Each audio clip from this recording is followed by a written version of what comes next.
the response to our report yesterday on autism and the brain scans that show that some diagnoses of autism could be wrong. It could be something else and treatable. Well, today, part 2 of our series, Unlocking the Puzzles Inside the Brain, and we look at another frequent diagnosis of children, ADHD, or Attention Deficit Hyperactivity Disorder. The National Institutes of Mental Health says that about 2 million American children are diagnosed with ADHD, which means one child in every classroom of 25 to 30 kids will have the disorder. But how accurate is the diagnosis? Claire Shipman joins us again from Washington with more. Claire?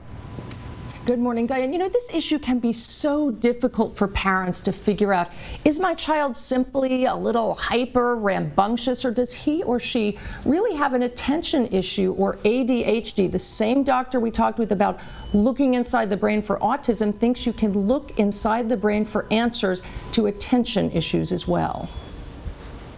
Say, Merry Christmas, Grandpa. Dylan, Merry Christmas. They were always in there somewhere, Danny's words. Where's your trick-or-treat bag? You got one? Okay. They just couldn't seem to find a way out. Embarrassed, he avoided speaking and friendships. Did you type them on a computer? Yes.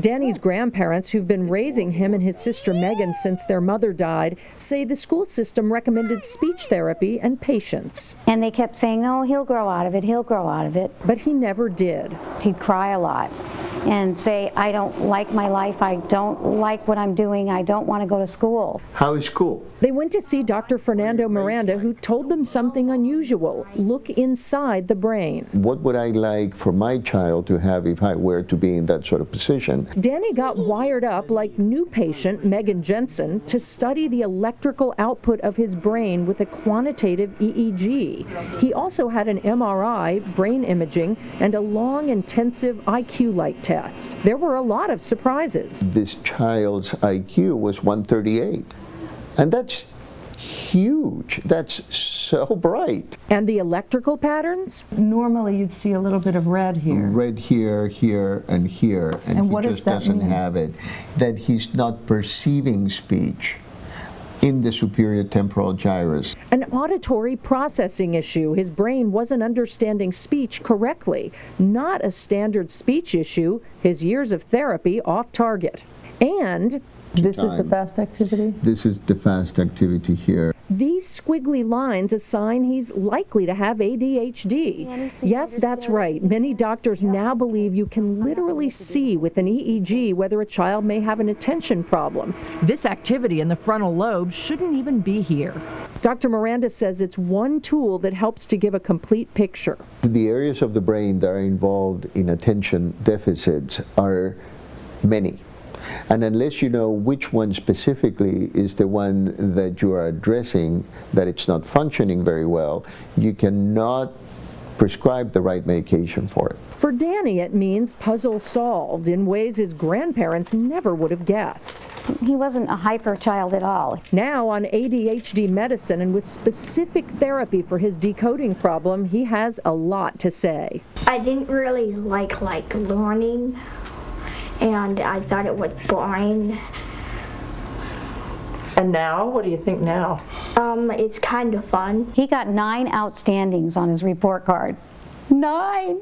Some leading doctors say, though, it's too soon to use sophisticated tests like these clinically. No test can tell you that this child has ADHD and that one doesn't, at least at present day. Others who work with the technology daily say it can be helpful in reaching a diagnosis. There are a lot of neurologists who have the idea that it's just not that helpful. I have to tell you that in the right hands, it's a very useful tool.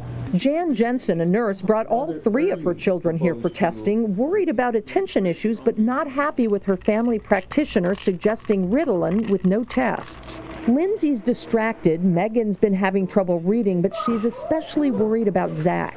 He is like the ever-ready bunny on crack. I'm telling you, this kid is constantly going. 2 surprises. Zach's test shows signs of ADHD, which they suspected, but he also has structural issues in his brain. He has an area of lack of development of the hippocampus here. This is a finding that explains some of the problems that he does have, sometimes remembering or paying attention. That information leads Dr. Miranda to suggest targeted therapy, literally music lessons, to help teach the other side of the brain to pick up the slack.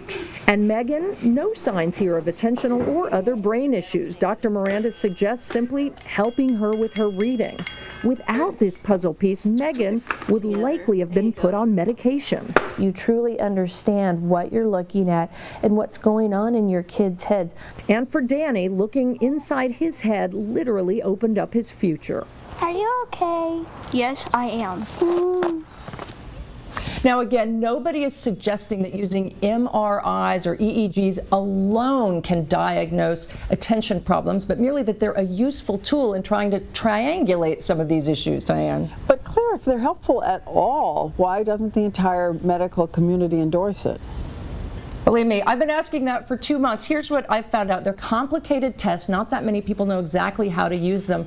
A couple of decades ago, there were a lot of scam artists in EEGs trying to convince people they knew what they were doing and they didn't. And also, we're on the cutting edge here, literally the cutting edge of a big change in the way these brain disorders are viewed. I think you're going to see them used more and more in the coming years.